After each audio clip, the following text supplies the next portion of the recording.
Hello,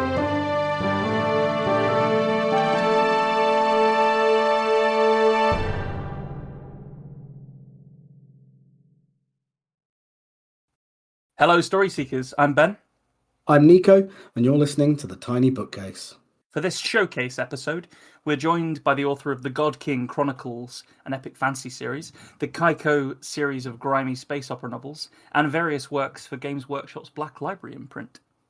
He worked in the homelessness sector for 15 years before going full-time as an author. He also plays guitar and sings in a punk band, and DJs wherever anyone will tolerate him. We would like to welcome Mike Brooks. Hello, Mike. Hello. Thanks for having me on. Oh, thanks for being on. Absolutely. So, Mike, you're very much like a self-avowed punk. Have I got that right? Yes. Yeah. I guess. I'm always wary to answer that question because I don't know what the follow-up's going to be. Yeah, I didn't ask it in a sort of Clint Eastwood way, so I think you're okay. Nico is just very much into the punk scene and into punk music and stuff like that. And I always love any of the tracks that he sends me. And I was just wondering what punk means to you. That's that's a very difficult question, really. Because I guess it depends on whether you're looking at it in terms of music or political socio viewpoints or even aesthetic. You could probably do an entire podcast on that. The important thing is that no two punks will ever agree. Oh, yes. Ironically, I agree. What was the track that you sent me recently? We'll see. Go down the music route for a second. Like it was "Punk's Dead" was the track. Yes. Soft Plate. Soft Plate. That was it. Have you heard of them before? Nope. I think they're. It certainly seemed like it was quite an interesting like takedown of not the genre, but like the haters of the genre, which I quite liked. I thought it seemed really good. I'm always so impressed by it because I've seen you twice now at two fantasy cons, and I love the hair. It's amazing. How tall is it? That was my question that I was going to ask, because you've got this amazing what I think is called a mohawk, right? And it's such like a statement thing, and I'm not sure I would ever be able to pull it off. So I'm always in awe of it whenever I see that kind of thing. I mean, how tall it is depends on how recently I've had it cut. I guess it varies between about 6 and 8 inches, I think, but it's kind of difficult to measure from the top of your own head. Well, without help, at least. Yeah. It's do you have days where, I mean, I'm assuming, if you're just indoors for the day, you're not going to take the time to wax everything and brush it up. But do you venture to the supermarket? You would be wrong, my friend. Would I? Oh, that's beautiful. Yeah, I mean, this is I have my hair like this because I like the way it looks, not because I'm doing it for other people's viewing. Absolutely. Sometimes I'll have it down, I'll have it flat. But most of the time I put it up because I like it that way, and also it's more convenient because it's long enough. If it hangs down, it gets in my eyes, or I just have to sort of slick it back anyway. So I may as well put it upwards. I hate that moment when my hair gets into my eyes. It's just a path to conjunctivitis. That it's just so irritating. So I feel. Why are you washing your hair, Ben? Why is it so dirty? I don't know. Maybe it's because I ride the bus too much. I don't know, but it's certainly a thing. So do you have like you mentioned that there were like a few different ways that you could look at it, but like from like a political standpoint, what does it mean to you? I think it's about society and about collectivism, if that's the right word. For me, it's about trying to help other people, I suppose, regardless of what official structures are in place to do that. It's not the sort of, anti-government, hate all the rules type thing. It's more a case of trying to trying to build and reinforce a society. You use what you've got that's there in like legislation, and you try and push for things like that will help people, but it's also about trying to help people yourself. Yeah. I love that. I big believer in that punk is kindness concept. So I'm very happy to have you and have your voice here with us, my man. Did you check out? Have you seen the new Superman at all? Because they sort of No. try and embody that a little bit in that. I thought like it seemed like it was all about helping people and that being punk. So that seems like it might be aligned a little bit. Yeah, I've heard good things about the new Superman, but I haven't got around to seeing it yet. Superman in general just bores me as a character, but I have heard good things about this interpretation of it. I'm very much in the same group as yourself normally with the Man of Steel. So I had a similar feeling, and then had Ben and other people tell me, go and watch Superman, you'll enjoy it. So now I'm passing that on. I'm paying it forward. Go and watch Superman, you'll enjoy it.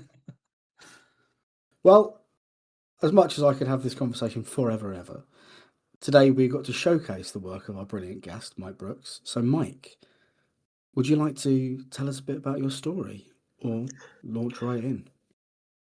This is the opening of a novel that's coming out next year with Titan. The novel is called "This Is Where the Future Bleeds." It did have a shorter title originally, but people are apparently scared of puns, so instead we went with the first line of the novel. It's a fantasy adventure novel. Is what I'll say about it at the moment. What I will also say is that this is the first time in the history of the world that I have read my own writing aloud to any form of audience. Whoa. I've never done a public reading or anything like that because I hate listening to them. So I figured I wouldn't inflict them on anybody else. So yeah, you and the millions and millions listening at home will be the first recipients of me reading my own work. Can't wait. Do you want me to read my own work? Yeah, Okay. I'd love for you to read your own work. Oh, it's just as well because I'm about to. This is where the future bleeds. On the high moors, the sky is frozen in time. It is not the flat black of the deepest night, but holds the faintest tint of colour if you look at it sideways. It is a permanent pre-dawn, the first hint that the sun has not been swallowed forever, and that light greater than those of the stationary, non-twinkling stars may soon return. That is a lie, because the sun no longer kisses these moors. The heather flowers may be purple in truth, but in this place they are always a deep grey, and the sandy soil nothing but pale patches. A particularly sane god tried to kill the future here, with a star forged from the embers of a dying sword. Not even a god can kill the future, but it can be wounded. So it bleeds, and what used to flow into the world invisibly and naturally now crystallizes out of nothing, forming like pearls or amber, a protective response to an intrusion or attack. They are futures, individual destinies, which would once have either sought out their intended subject or fallen by the dictates of chance, depending on which god, if any, you believe. Now they lie here and there under a frozen sky, in the deeper darkness between the stems of the colourless heather. The high moors are a coldly beautiful place, and utterly silent, for even the wind is Kit. Even the wind is frozen Kit, and utterly silent, for Kit, it's coming. For fuck's sake. People cannot live here because people cannot live where time does not flow, but people rarely pay attention to what they can and cannot do. Where common sense or even reality itself throws up obstacles, people will find solutions through ingenuity and sheer bloody-mindedness. In a world where the future is wounded, time is a little more malleable. A good chronomancer can do amazing things so long as you can afford their price. A bubble of portable time for you to use when the need arises, such as when you have ventured into the high moors north of Meerport, is certainly within the realms of possibility. Although, of course, you do need to be sure that you have engaged a good chronomancer, since those frozen in time can rarely come back to demand a refund. Overall, braving the timeless spaces of the high moors should really be more trouble than it's worth, but it can be worth a great deal. There is always a market for destinies, and they are free for the taking up here, assuming you can get around the time problem. And the slide wasps. Kit Carver held the two thin rods of moonstruck iron out in front of her again, arms bent at the elbows, and tried to clear her thoughts. This was not an easy thing to do, even for a 5-year veteran of the moors like her, mainly because one of her crew was already screaming his head off. The prospect of impending death had a tendency to concentrate the mind, but usually on the death itself rather than anything useful. Breathe in, breathe out, focus. Don't look up. Don't try to listen, because slide wasps didn't make any noise, despite their immense size. They should make noise. There should be a thundering, their wings should tear the air up and leave it shredded, but they were silent all the same. No one knew exactly what sense they used to home in on their prey, but shouting didn't seem to make them find you any faster. It just put your diviner off. Focus. Kit said a quick prayer, not to a god she believed in, or indeed to any god in particular. It was just a prayer, because the structure of syllables helped her mind to get a grip on things, and she was far too practical to ignore a decent tool once she'd found it. There. The rods began to twitch again, and she had the trail once more. She stepped forward cautiously, fighting against the urge to rush. Moonstruck iron was sensitive, which made excellent divining tools for those with a gift like hers, but it was easy to stumble on a dark moor, where the deep shadows of the heather hid hazards as effectively as a politician's smile. 3 steps forward. One to the right as the iron started to swing in her hands, a subtle shift of pressure on her skin. Then the rods split, moving apart from each other. "Gods damn it," Kit spat. "Solly, rods out, now. Help me get a bearing." Solly Doonham pulled his own rods of moonstruck iron from their sheaths on his thighs, although Kit could practically smell the sweat coming off him. Solly was a good diviner, but he got shaken easily, which effectively bumped him back down to mediocre when there was any pressure involved.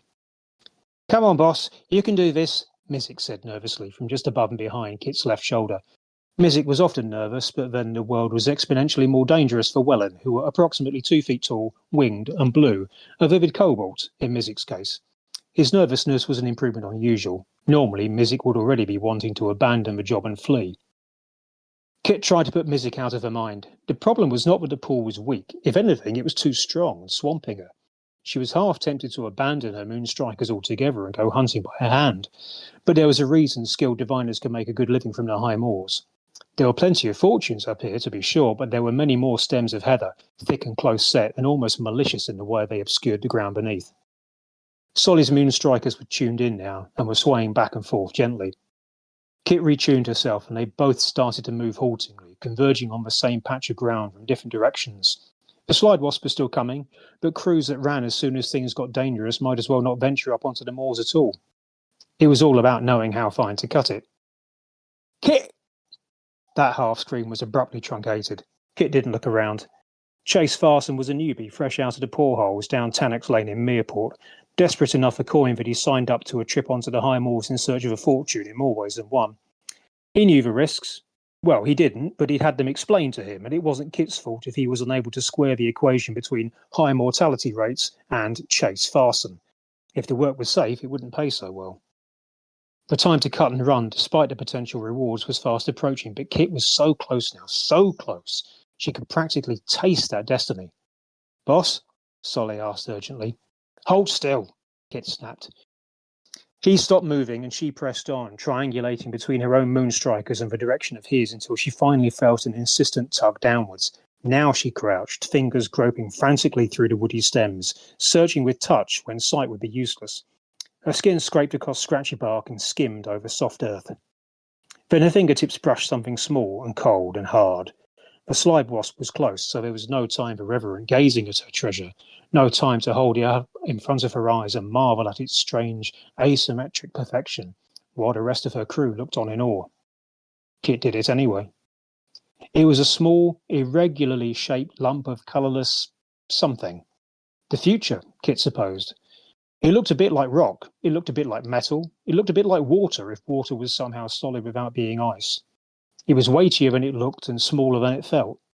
Now, awakened by the life of Kit's fingers, it began to glow softly, a warm light, the colour of honey, and utterly alien to this landscape.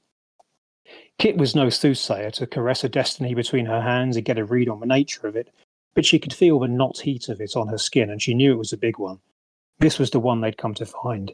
This was the one the Swallow Mage had seen in her vision, falling from the sky like a single flake of particularly heavy snow. Even when entranced by the Destiny's strange, heavy beauty, Kit didn't completely lose her sense of her surroundings. She studied her find for 2 breaths, eyes locked on its amber glow, then stuffed it into her belt pouch and straightened up. A big score was useless if they got eaten by the wasps. "Mizik!" she snapped. Llewellyn's eyes went white for a moment while he looked through time. It was a strange ability, at least to Kit, but it was crucial up here. From the vantage point of the Timeless Lands, the rest of the world was frozen too, so you couldn't see what was waiting for you when you left. Mizik could find a way down but avoided unpleasant surprises. It was always the way. Some people made a living by working hard, and others made a living by hanging around to take the proceeds off them. Pirates, bandits, landlords, call them what you would, the outcome was the same. "That way," Mizik yelped, pointing as his eyes shivered back into normality. He flapped away, leathery wings beating frantically, his job done. Mizik might have been able to see through time, but he couldn't see the future, and he didn't want to play dodge for Slide Wasp. No one wanted to play dodge for Slide Wasp. "Go!" Kit yelled. She took off after Mizik, sprinting as best she could across the moorland, and the rest of her crew went with her. Aside from Solly, there was the Muscle, Gallows Jane, the Hamley brothers, Dick Hamley, and definitely human Dirk Hamley, whose nickname tended to prompt questions already answered by his nickname, and Falzine Halfshade, who always walked in shadow no matter how bright the lights were, which was what happened when you tangled with a Drax snipe and were lucky enough to live. Those 4 didn't do anything up on the moors unless another crew started to fight beneath the frozen sky, which would be reckless indeed, because it was all too easy for a chrono charm to be damaged in the scuffle, and then you were a living statue. There were a few such unfortunates dotted here and there across the moors, victims of violence or shoddy chronomancy, but the Muscle were mainly there to protect the crew's score from anyone waiting below. Finally, there were the Spotters. Tamil Nevers, Pigtail Them, the source of whose name rested at the base of his spine, not at the back of his bald head, and Sora Marsh, all of whom were old hands and either lucky or skilled enough to avoid death so far. The 2 remaining newbies were Olukan something, and, well, quite frankly, Kit couldn't remember the other girl's name right now. Gallows had hired them both. If they made it off the moor alive and wanted to come back for a second run, she'd make the effort. A scream behind her, abruptly truncated, as the Slide Wasp claimed another victim. It seemed but learning the mystery girl's name wasn't going to be an issue after all.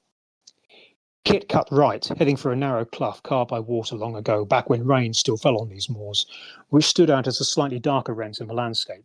Altitude was the key. She had to get lower, back to where time flowed more naturally and the sun illuminated the land, and, most importantly, where the Slide Wasps didn't follow. They were creatures of frozen time, predators that hunted in the gaps between seconds, and they couldn't survive away from the moors. Kit had never been cornered by one before, and she had no intention of starting now. She pushed herself harder, each footfall a desperate, fleeting gamble, as she trusted to her balance and her instincts against the wiles of the heather and the uneven ground beneath it. No one could gamble and win forever. Kit's left foot came down and kept going down, finding a hollow in the ground that she never saw. The impact jarred her hip and threw her stride off. Her right foot tangled on something, and she face-planted into the foliage. It was a relatively soft and springy landing, as such tumbles go, but it slowed her drastically, perhaps fatally. She pushed herself up to her feet again, spitting out tiny leaves and swear words in equal measure. The Slide Wasp shimmered out of the frozen seconds and descended in front of her. Its massive, segmented, blue and black striped body sizzled slightly as the ooze it excreted to allow it to slither between the moments was eaten away by temporal friction. There was no way something that big should have stayed airborne, let alone hover in place as it did, but Slide Wasps paid as little attention to gravity and air resistance as they did to time. It was the first time Kit had seen one up close.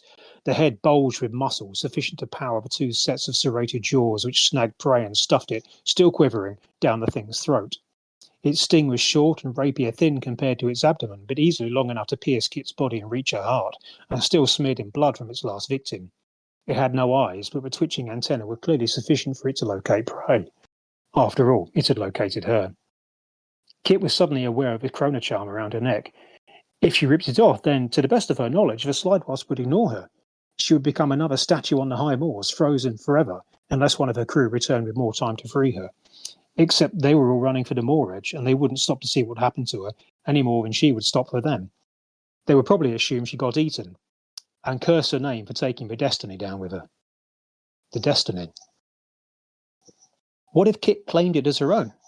Even she could tell that it was something that would shake the world and potentially worth a fortune. All the religions are in the market for destinies to feed to their gods and avatars, although they tended to use middlemen rather than sully themselves by dealing directly with the Moorhands. Then there were the rich families who wanted glory for their children, not to mention the royals seeking to ensure that destinies of ruling stayed firmly where they belonged. Thank you very much. If Kit claimed a destiny, surely that meant the Slide Wasp couldn't eat her. But reading the details of a destiny was a fine art, and Kit had no idea what this one was. Cautious moorhands sold their destinies onto brokers cheap before they were read, and let the buyers gamble on what they bought for a bargain price. A great destiny did not mean a good destiny, and Kit had no desire to lead armies in conquest, reddening her hands with the blood of thousands, or gain martyrhood that led to the overthrow of a nation.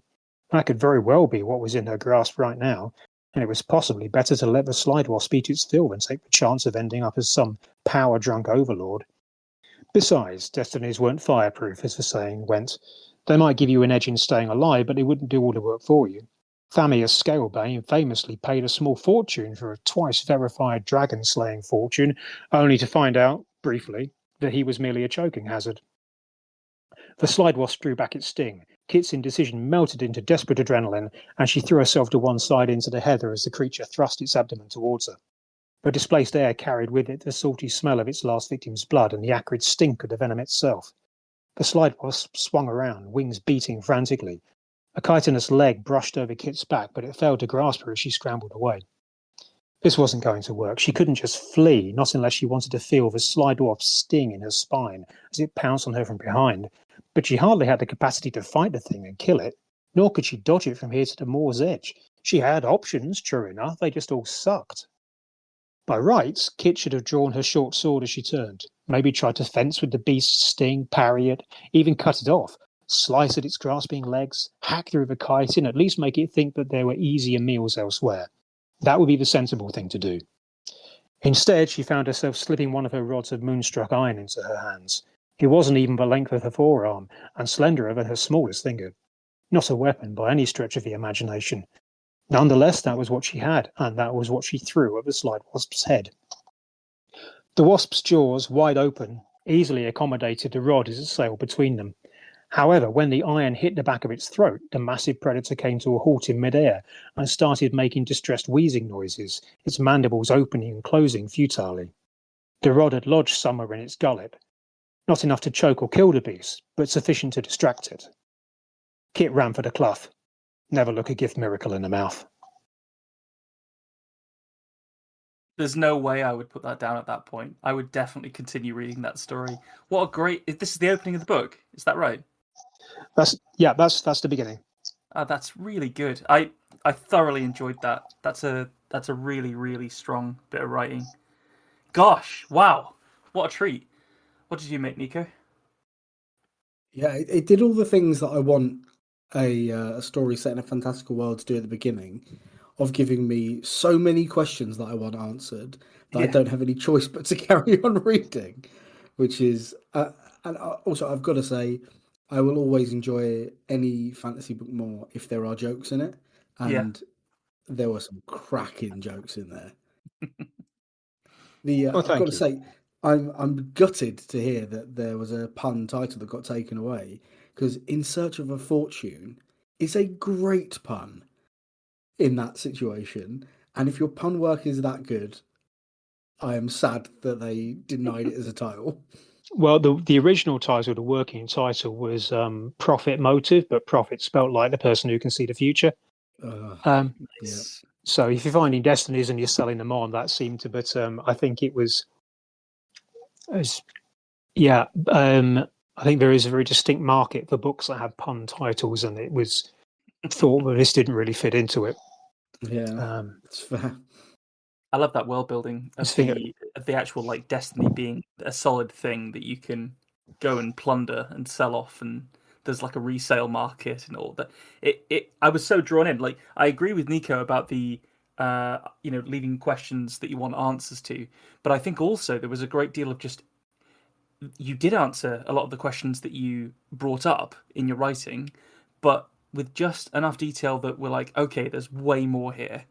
And it felt like we were only just starting to scratch the surface of how intricate and well woven this world is. I really liked it. It was giving me strong like Scott Lynch energy. You know, like the Gentleman Bastards writer. I don't know if you've read any of that stuff, but I have, although quite some time ago now. yeah, I was excited, and I was excited by the action, but drawn in by the world building in a very similar way to the way that I reacted to Scott Lynch's writing. So yeah, really, really enjoyed that a lot. Speaking Gosh, of scratching of surfaces, slide wasps are horrid bastards, aren't they? yeah, them being silent, fuck, that fucked me right up. Silent, eyeless, time-slipping mega wasps. I thought, could you possibly have created a more horrible thing to be? I'm sure you I have mean, created more horrible things deeper in the book. yeah. So if you read through the book, then sort of slightly after halfway, you might find something else that's worse. Or so readers tell me. No, I was quite surprised because everybody who's read it mentions the wasps. Which I guess I can kind of understand, but it wasn't what I was expecting. I got when I was without an agent for a while, and I was trying to find a new agent, and one of them came back to me and didn't take me up from a novel, but did describe it as a sweary postmodern Pratchett with added wasps. Nice.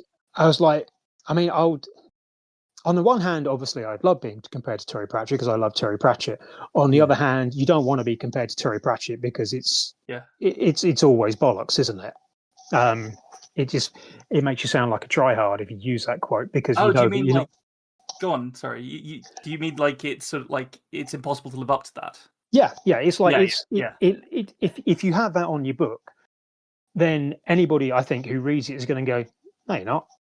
I mean, I certainly would. It's like he's one of those always like you don't compare people to Tolkien, really, do you? Yeah. I mean, there's certain or Ursula Le Guin. There are certain people in the canon that you're not really gonna. I wouldn't want to be compared to because I'd feel that anybody who actually read the book would be inevitably let down by.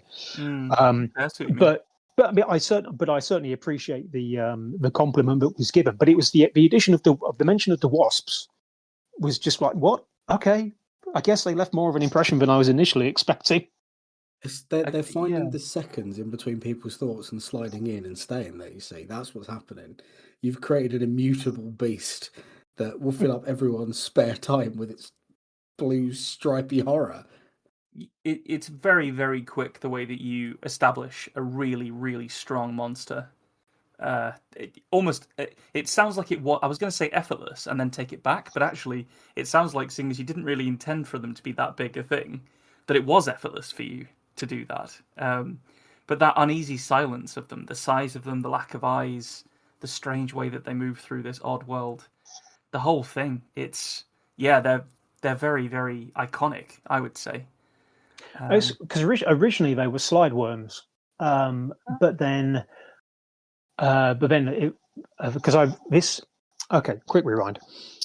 This novel is based on a short story I did, and what you've just heard is an adapted version of that short story. The first chapter of the novel was basically a short story, but because I suck at short stories, no one wanted to buy it, so I expanded it into a novel, and someone did want to buy that. So when I was writing the short story several years ago, now they were slide worms, but then I heard that they were making Dune movies and went, oh yeah, worms are a big thing in that, and there's the Beetlejuice worms as well, aren't they? Let's change it. What's nasty? Wasps. Okay, slide wasps. So it was a fairly quick change because I just realised that something else I had might be a bit too derivative, particularly given that they were about to come back into public consciousness more. Yeah. That's a clever move. Very astute. Yeah, very astute, very shrewd. There's some banging lines in there, by the way. Like a particularly sane god tried to kill the future here. I wrote that down as well. That was fucking great line. Yeah, everything you need to know about the there being multiple gods and that most of them are batshit crazy. That was one of the initial lines that just popped into my head. Was a particularly sane god trying to kill it with a star forged from the embers of a dying sword. Yeah, just like I'll just invert that and have fun. It was, yeah, it was. this story and then the novel as a whole was it was a lot of fun to write because I kind of ended up just throwing a lot of stuff at it with a sense of I'm going to put a bunch of stuff in that I like, and I'll keep whatever makes sense. It was a lot more free form and a bit less serious, I guess, than my previous stuff, particularly the God-King Chronicles, which I absolutely love. I'm delighted that I wrote them and that I managed to get them published, and I really love them. But this is less. It's not a comedy, but this is less serious than the God-King Chronicles in some ways. I mean, there's still a sort of there are certainly messages that underlie this novel that jibe with what I feel and what I think about the world and stuff. But it's not quite on the same tone. So it was just great to go, I can throw this in because that amuses me and it doesn't not fit, so I can just use it. How different is the process with something like that compared to when you're writing Black Library stuff? Well, it's very different because for when I'm writing my own stuff, obviously I'm writing primarily for me, and hoping that other people will want to read the stuff that I enjoy to write. Whereas when I'm writing for anybody who writes to contract for someone else's intellectual property, I'm contracted to write a story. And the degree of freedom that I have in terms of what that story is and who the characters are depends on the requirements of the customer, which is the business. So Games Workshop when I'm working for Black Library. So we come to an agreement about what story they want, what in this case faction or characters they want it to focus on, and we come to an agreement about what the story needs to look like,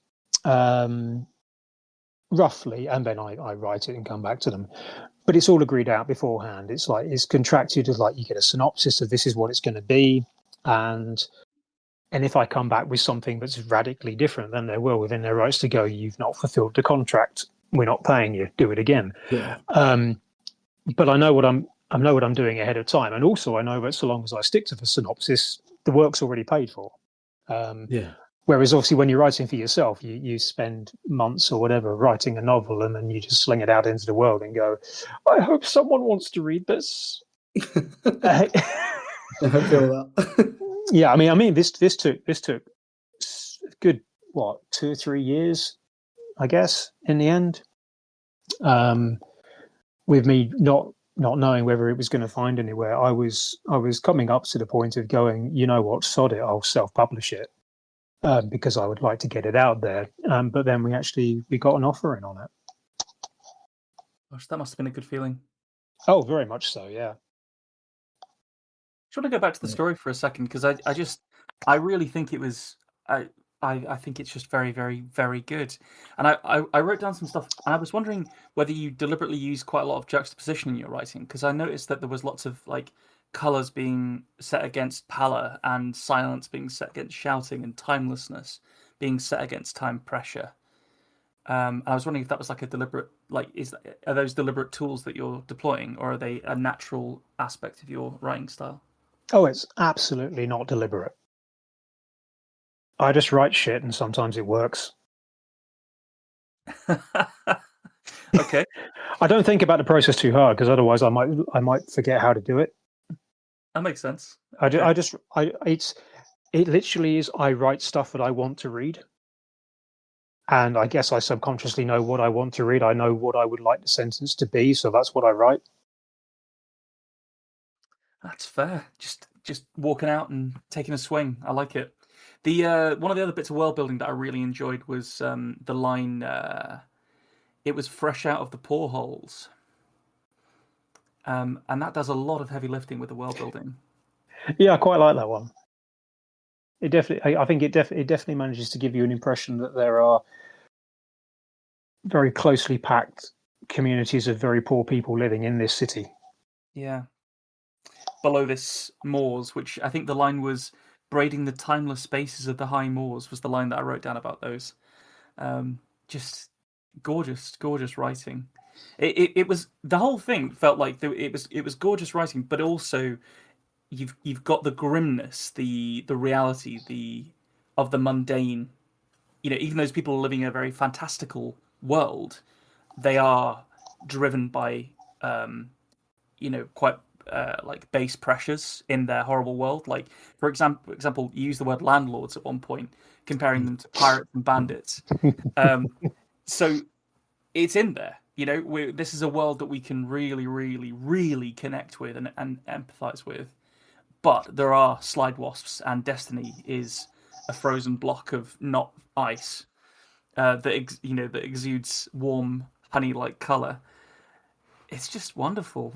And this is the kind of thing that did you feel like nobody else was writing this, so you had to? No. I don't think. I'm not sure if anyone else is, or I hope they're not. Otherwise, I'm going to get into trouble. No, it was. This was what I wanted to write, so this is what I wrote.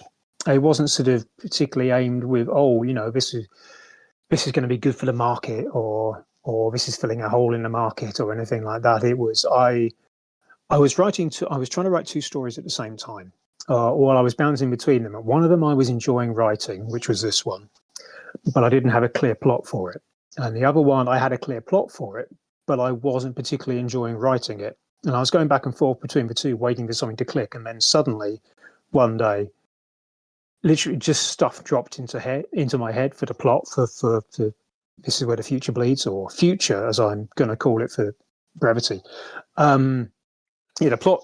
The rest of the plot for Future just dropped into my head, and it's like, the themes, and I was like, oh right, that's what this novel is about.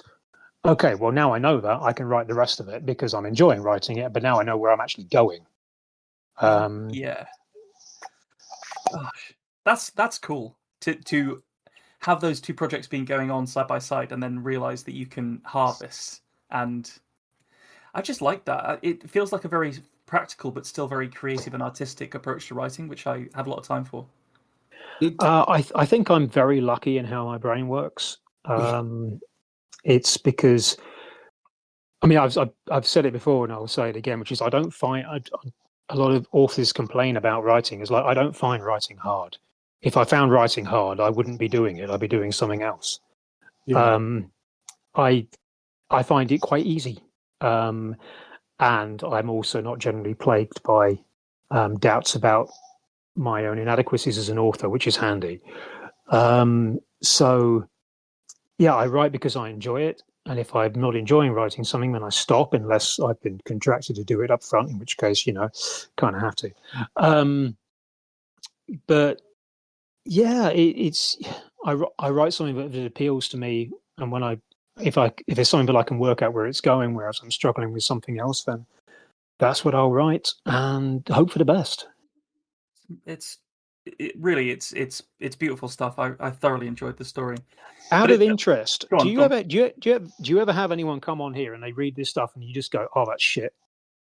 Oh, that's awful." It's a great question. I think seriously, I think it's a very subjective thing, obviously, like storytelling. So I think you'll often find that if something hasn't gone down particularly well for me, I might engage with the mechanics more, because there's always something to be said about somebody's writing that they put time into. And even if it's not for you, you can, if you've got this toolbox, as a writer yourself, you can engage with stories that aren't necessarily aimed at you, and be able to form opinions and give feedback on them. So, I've obviously have politics that answer quite heavily, but yeah, it's that sometimes people's stories don't work for me. But I don't think I've ever heard something on this podcast that I couldn't find something that I could learn from or that I could admire. I think I'm adding an addendum to that. I'm adding the addendum written by a guest, because I've definitely dropped a few clankers over the last 5 years. Oh yeah. Sorry, I wasn't talking about Nico or even myself. It's we do write a lot for the podcast, and it's quite a heavy workload actually. and Yeah, I sometimes can imagine. they just don't quite land. And I think I think Nico and I are fairly honest about when we think something has or hasn't worked with each Yeah. other and ourselves. But I think that's what you were saying. If it was hard, you wouldn't do it. I feel very similarly. But it doesn't mean that everything comes out perfect or that Yeah. things are, you know, cast in gold the moment that you type them. Like it takes work to make something nice, to make something work. So on I that, like, go on. I was just gonna say, like, on that question, like, was there somebody whose work inspired you to start writing your own stories? Like, you were like, I can do that after you heard them. Uh, no, there was. I mean, because I've read since I was very young. I was quite an early reader. I always liked fantasy stuff, although I've noted before that most children's literature, or at least a lot of, particularly the really early stuff, has elements of fantasy. yeah. You know, you got like talking animals and whatever. And I remember one of the earliest thing I can remember reading is Meg Mog, an owl. And so you got a witch and you got an owl and a cat. It's like that's fantasy stuff. So yeah, I always read stuff from an early age, and I tried to write stuff from an early age, and it was awful. But no, in terms of, it wasn't so much in terms of something that I admired. It was when I was a teenager, I read I got picked up a fantasy novel from like a car boot sale, jumble sale, or something like that, and I read it, and it was bad. It was not good. The writing was not good, but it had been professionally published by a traditional publisher. And I kind of looked at it and went, well, bloody hell, if that can get published. I mean, Yeah. and to be fair, I didn't forget about, I abandoned any idea of being a published author for years and years and years. Um, but it kind of happened, I don't want to say by accident, but it was like a sort of a gradual process of the next step making sense rather than me going, since the age of 15, going, I am going to be a published author and I'm going to do everything in my power to make this happen. And I'm going to Yeah. work towards it. It was just, I ended up writing stuff, and there was a convoluted series of events, which is probably a bit too detailed to go into the full history of, which led me to going through these various things and becoming into contact with people and stuff. And eventually I became a published author. But no, there was definitely one particular book which I will not name because I think that's unfair. And the last I heard, the author was still alive, even though it was published in the 70s or 80s. That did strike me going, well, bloody hell, I'm pretty sure at the age that I am now, I can actually write better than this. So clearly the threshold of getting published is not necessarily some unachievable standard that I will never reach. And I guess I just kind of kept that in mind. I think I have said to people before, my general approach to life is fuck it, it's worth a shot. Yeah. And sometimes it works out, often it doesn't, but sometimes it does.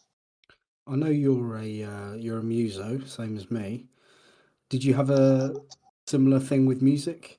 Because that industry has changed massively since the bands, because there are bands from the 80s who dropped some music that right now I don't think would even make it to Spotify, but they were getting albums out, and in a time where it is easy to self-publish music, like it is easy to self-publish books.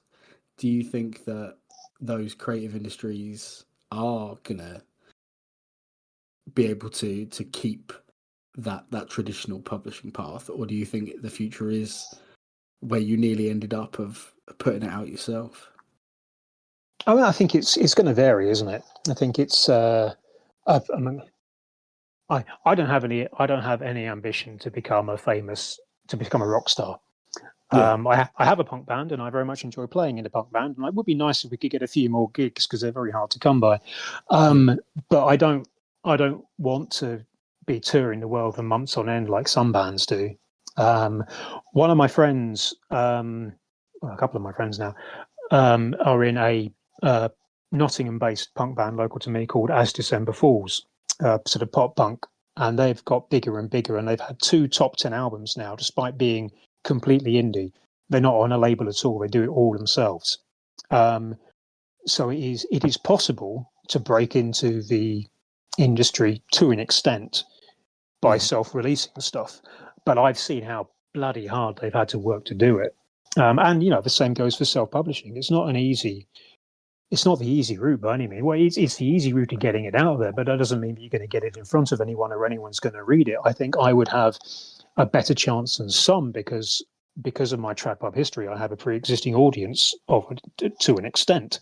So there are some people who would probably pick up my stuff. And I was talking about this with a guy from Waterstones, which is that because books of mine have sold through the Waterstone system, for example, even if I release something myself, if it had the right, if it had an ISBN and it was in the right systems, it will pop up on their system saying, Mike Brooks has released a new book. Do you want to stock any?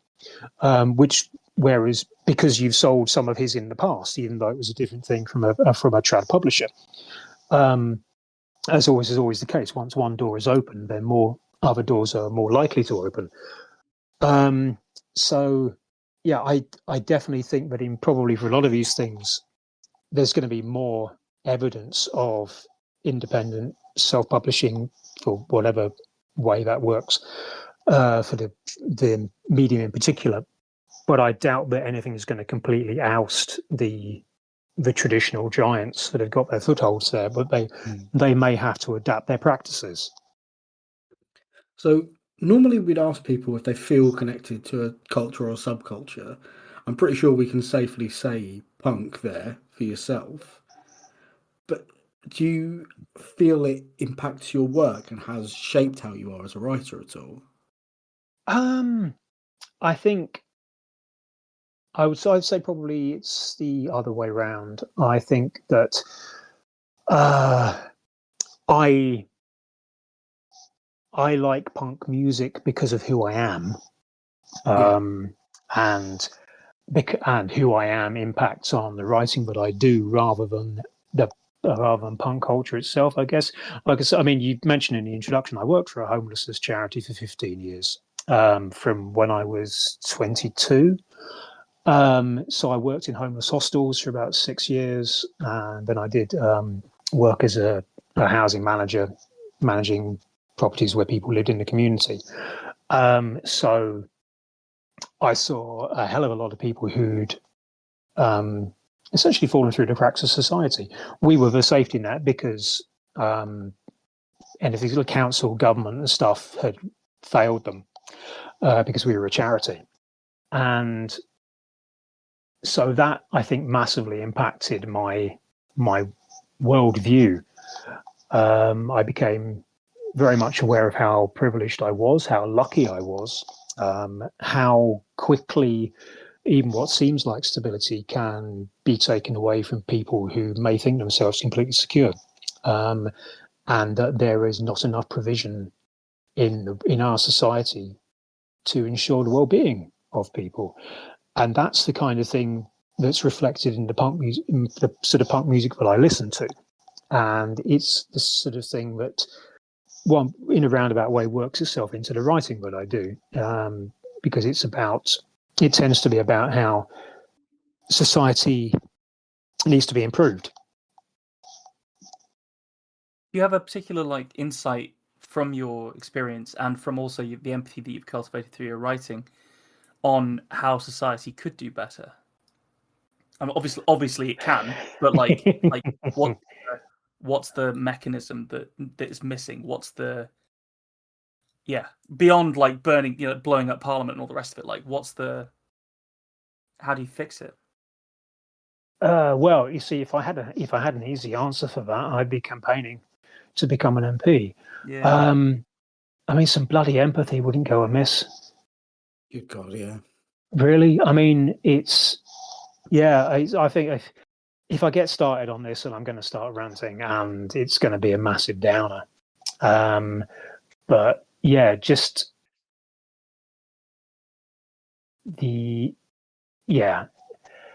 more empathy, less focus on capitalism and profit would be the main things. I think you can do an awful lot if you just were able to somehow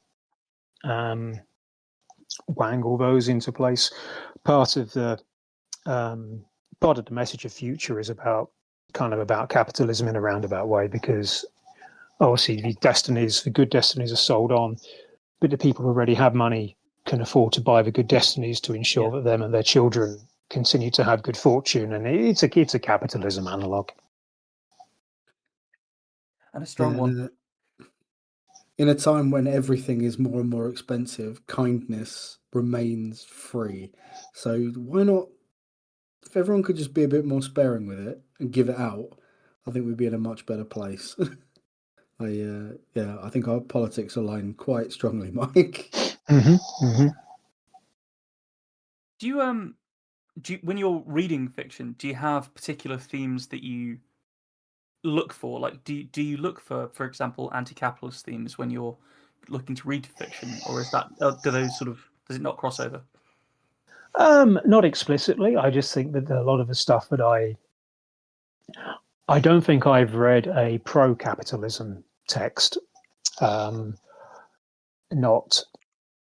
well. If I have, it must have been a long time ago. Sneaking a bit of Warren Buffett on lunchtime, though. I think there's a conversation to be had about how fantasy can be focused on either maintaining the status quo against a threat or restoring some imagined former glory, both of which I feel can be an issue if you translate them to modern society. But I don't think that there's much in the way of pro-capitalist fantasy or even science fiction out there so much. It's not to say that there's an enormous amount of overtly anti-capitalist fiction, although there's definitely some. But no, I tend to more look for... I'm definitely more likely to read something if there are prominent queer themes. I find that prominent queer themes often are a handy shorthand for the tone overall being something that I'd be interested in, because while the two are definitely not completely aligned, and I'm always wary of any suggestion that all queer people are great people is like, no, they're not. Trust me, they're not. In the same way as all punks are great people. No, they're not. No, they're really not. But queer fiction that has prominent queer, the correct sort of queer emphasis, I guess, will tend to appeal to me because A, I'm queer, and B, that the other things will tend to follow on from that, meaning that it's likely to be presenting a kind of worldview or message that is relatively aligned with my own, I guess. Does that translate over into other media, so like cinema as well? Or is that kind of your book stance, and then movies, it's just things that explode? Like, where do you sit? Oh yeah, no, movies is very definitely explosions. I've never really been much into the kind of queer cinema as queer is the main thing. If there's an exciting story in a genre that I usually like to watch, TV or cinema, and there are prominent queer themes within it, great, definitely.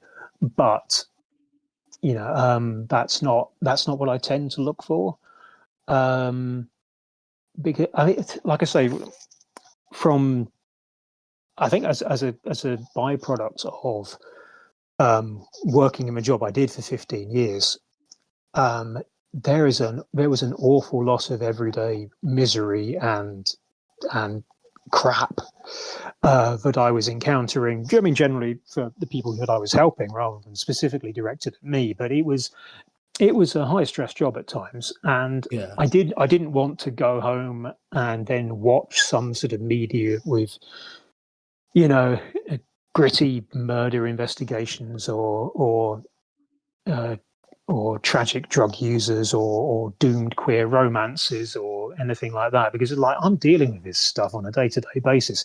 Give me space whizzes and explosions, please. And that's kind of carried on. Yeah. Do you have a favorite movie? A favorite movie? Yeah, No, no. I have a favorite TV show. go on. Well, go on. She-Ra and the Princesses of Power. Oh, hell yeah. I've not even heard of this. What is it? What? Okay, Yeah. you wrote She-Ra, or are you too young? He's too young, I think. I think I might be too young. Okay, When was this? Are you aware of He-Man? Yes. Right. Okay. So He-Man was created in 1983, I want to say. She-Ra was created as He-Man's sister in 1985 and had her own TV show. And it was incredibly camp and awful in the way that 80s cartoons were, because they were basically 20-minute adverts for action figures that they sold to us as kids. He-Man, Thundercats, Transformers, G.I. Joe, all that sort of stuff. Anyway, in 2018, Netflix rebooted She-Ra with N.D. Stevenson as showrunner. And they created a revamped version of the show that had same characters more or less, but with a sort of an overarching through running story, and it is the best TV I have ever seen. If Series 2 of Andor was better, then I would say that maybe Andor was a better show, but Series 2 of Andor was a little bit disappointing, so She-Ra still has it for me. And it does have strong queer themes in it, but it's also just an absolutely fantastic story, which works on a number of levels because it's suitable for kids, but also you're watching it as an adult going, oh, right, yeah, no, this is what they're actually saying with this, and they lean pretty hard into it. Like the first season is a sort of meet the characters, meet the world, love and friendship triumphs over evil. And then the second and third seasons is like, this is how your parents fuck you up. And the fourth season is fuck colonialism, and the fifth season is fuck the patriarchy. Nice. And I'm just watching it going, oh wow, they did not pull any punches here. For as an adult watching it and going, no, this is the message that they're going for. I'm sold. Hey, like I will go and try this. This sounds, especially you're saying it's better than Andor, which I thought was fucking brilliant. I mean, But, your mileage may vary, but you've seen the tattoos on my shoulders, right? No. What tattoos have you got? Oh well, if you've seen me at the conventions, then you have seen them. You just may not notice them. Anyway, they're geometric designs. They come from She-Ra because as a 39-year-old with no tattoos, I love the show so much that I had to get stuff from it tattooed on my shoulders. Wow. I mean, I'm not saying that I'm autistic. I am autistic. It's a special interest. Oh man, I will go and try this. I will go and try this TV show. Thank you. I would say to anybody, watch the first 2 episodes. If it doesn't grab you, then maybe it's not for you. But watch the first 2 episodes. Okay. There's been a lot of really good sort of kid-centric TV with great queer themes. Like Steven Universe was the amount of kids who may get to come away from that with a little bit of knowledge that it's okay to question gender identity and that queerness is perfectly natural and beautiful. And like, I feel like, I know there's a lot of people on the right who consider it pushing an agenda, but fuck them. And also, like, it's just nice that kids get to see that the world isn't just good guy, bad guy, muscle man, do big punch. Like more stories about identity, but more shows like fucking Bluey that are early teaching kids that sometimes life is sad, but things like loving each other can help you through it. This was a public service announcement from me, a man who cries more at TV as he gets older. So, now I've always felt like it was perfectly natural to cry at like books and TV and movies. yeah, but sometimes adverts get me now, Ben. Oh God, right, okay. Well, then you've bought into the capitalist hellscape, unfortunately. So, well, I don't see them very often, so maybe it's just that I'm actually suffering an advert that gets me. Now, Mike, say hypothetically there were 2 writer podcasters. We'll call them Nen and Biko. and they were being held hostage by a powerful and capricious story sorcerer, and he drew his magic from the power of storytelling. And this bibliomancer, right, he's always on the lookout for new stories for his library, so he sends these two poor imprisoned writers out to find more stories for him. So what novel is closest to your heart? Because it might save our hypothetical hides. This is a unfortunately impossible question because in the same way as I don't have a favorite movie, I don't have a favorite novel, nor do I have a favorite band or a favorite song. So you're probably doomed. It's all right, we can have a few dooms. That bit in Oblivion when you kill an important NPC and it just tells you that the world's gone. Like, sorry, Morrowind, isn't it? Not Oblivion. Yeah, I can tell you some stuff I've read recently that I liked. But in terms of favorite or thing that's closest to my heart, I'm gonna struggle. I can never understand how people can give you a top 5 or a top 10 of anything. It's like, well, it depends what mood I'm in. I think that's a perfectly reasonable answer. Like the idea that you would have something that is temporarily it's captured your heart is a perfectly reasonable answer to this, I think. So if there's something that's currently like its tide is high for you, that's an okay answer.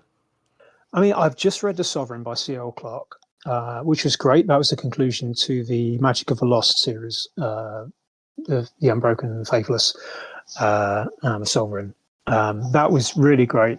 That was an anti-empire fantasy. Let's see. What else have I read? I've just recently finished R.J. Barker's Weird Woods trilogy. Yeah. That was great. Batshit, particularly the last one. That sounds like RJ. yeah.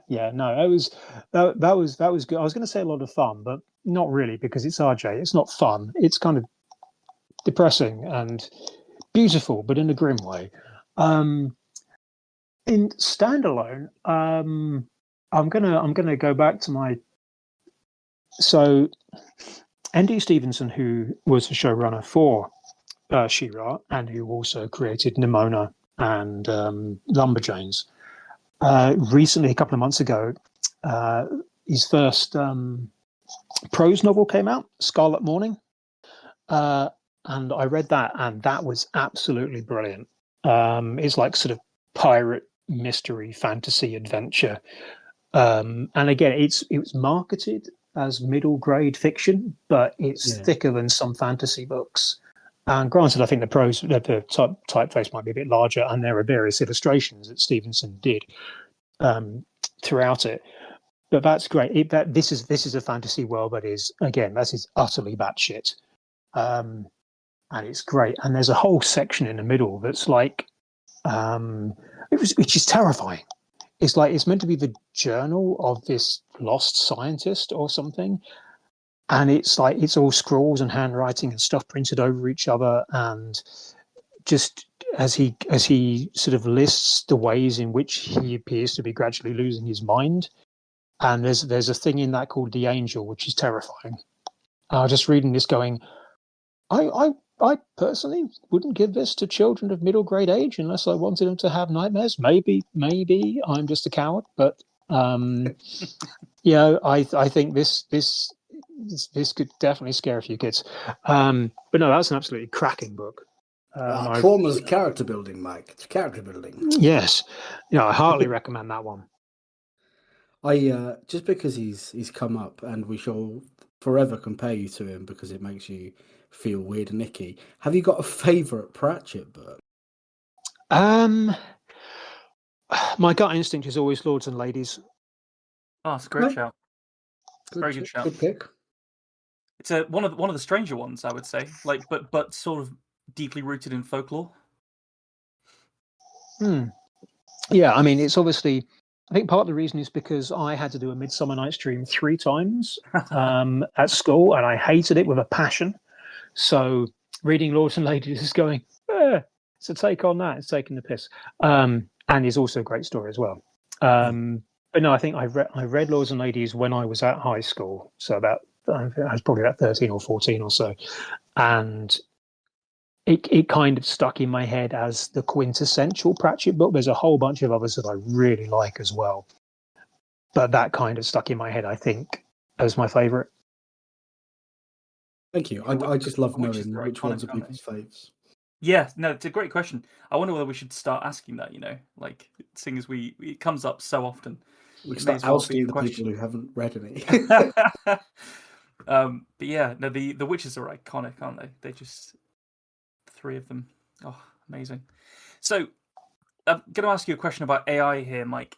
It seems to be getting worse. Like it's getting worse and worse and worse. It was bad enough when it was just scraping people's life's work and fucking with it. But what's your take on how it's impacted the industry from your perspective as a writer?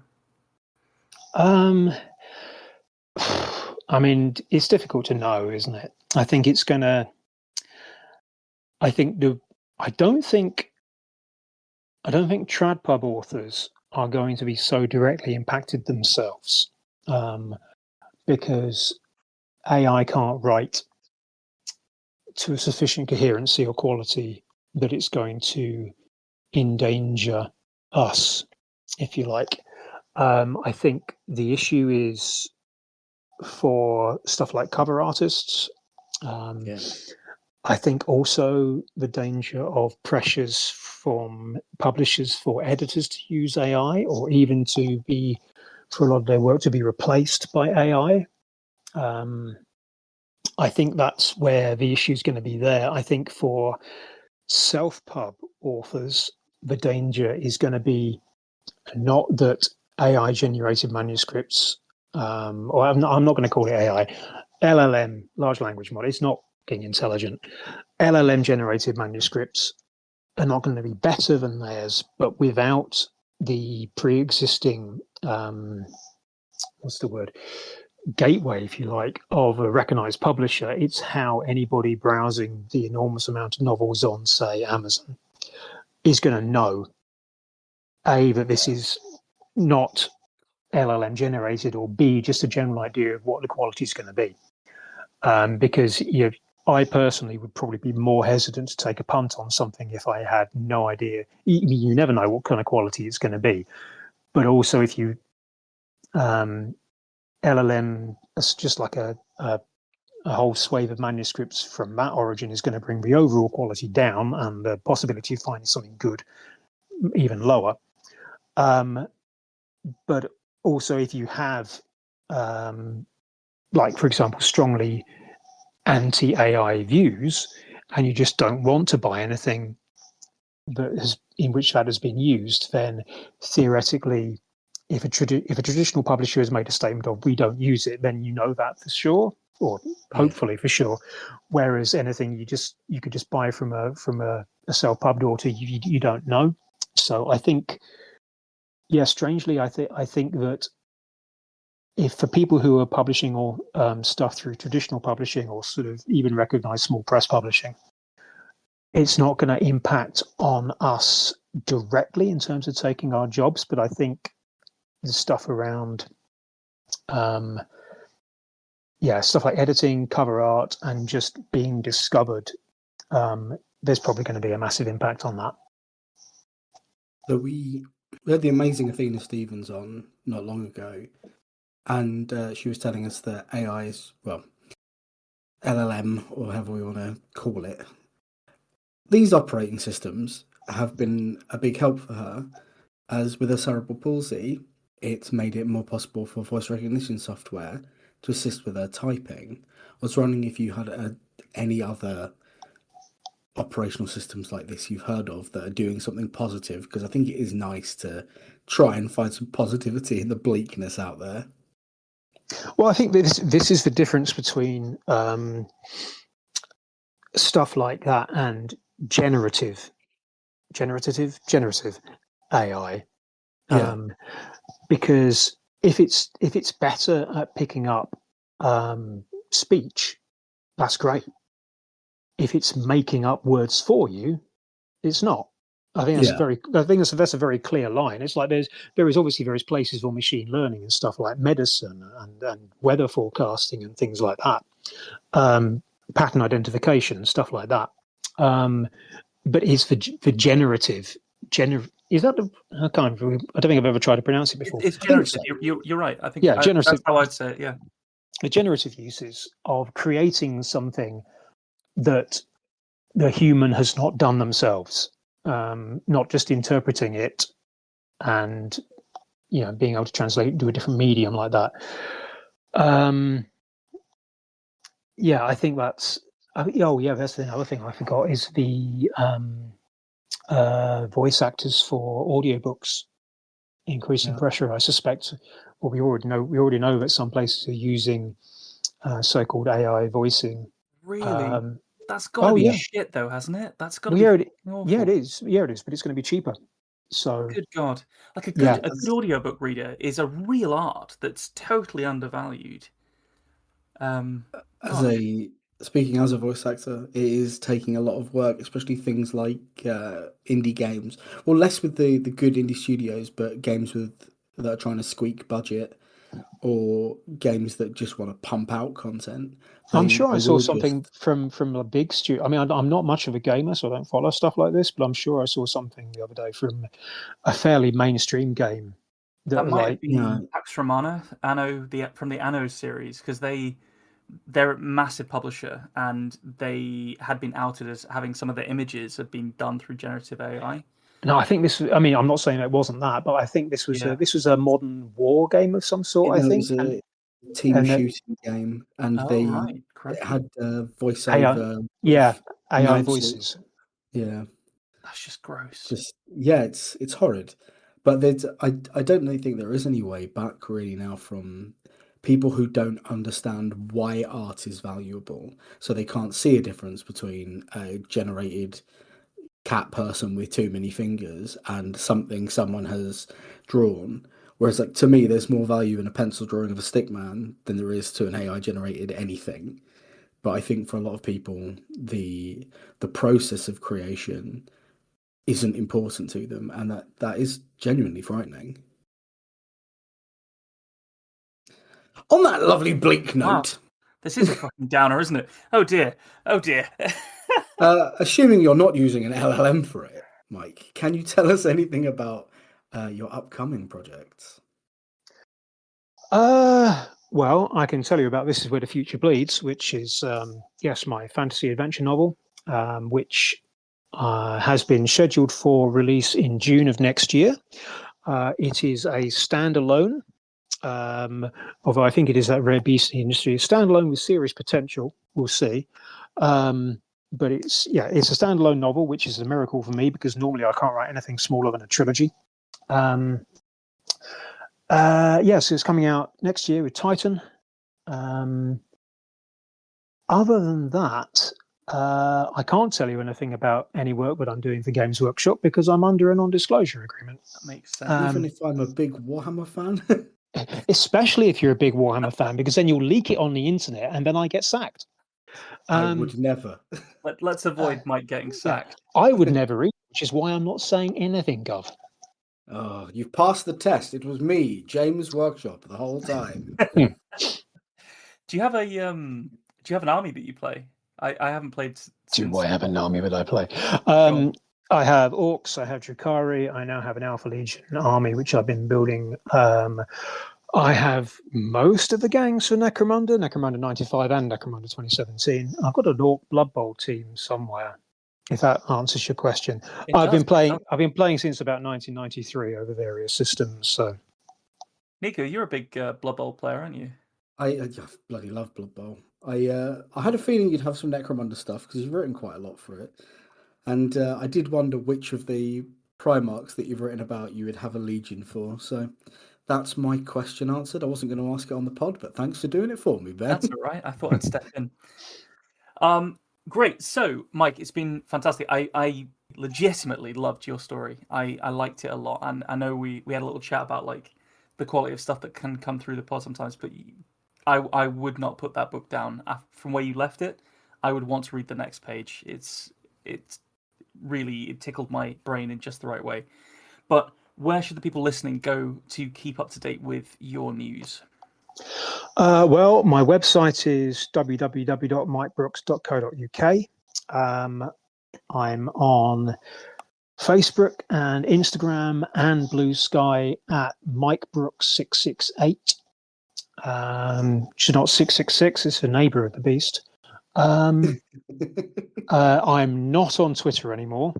There is a Twitter profile I've learned that has my old handle because someone, after I left Twitter, someone decided to camp on it and do a parody account, which is nice. So anything on Twitter is not me, but Blue Sky, Instagram, and Facebook, I am Mike Brooks 668. That's it. And do you have a preferred place for people to buy your books as well? Like, do you have a place that you want to direct people to?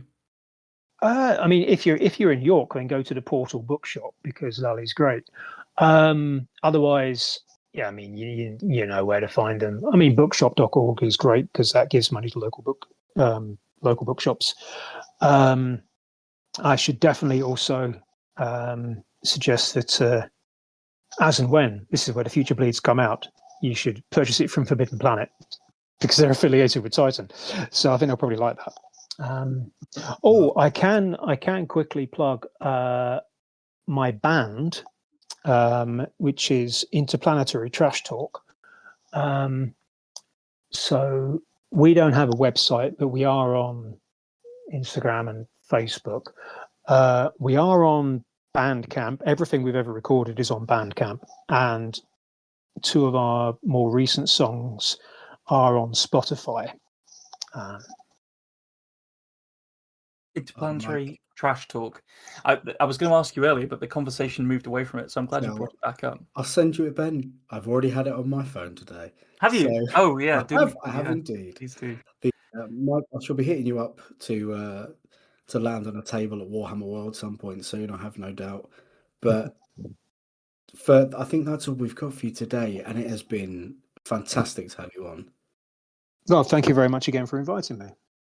Thanks for joining us for this episode of The Tiny Bookcase. Remember to subscribe, otherwise you're going to miss out on the future fun. Also, tell a friend. If you like this episode, link them to it. We'd be tremendously grateful. You can follow us on Twitter at BookcaseTiny, Facebook at The Tiny Bookcase, and Instagram at BookcaseTiny for updates. Speaking of supporting the podcast, well, magic can only take one so far. The Tiny Bookcase is supported by the generosity of its patrons. Those kind souls have really kept my belly full the last year. Let's cast a spell for them, shall we? For rich ginger tones on their scalp, let us cast the Orangi Hedondo spell for Scott Byrne. And for general fabulousness, why not the Ooh La La, How's Your Mother spell on Matthew McLaren?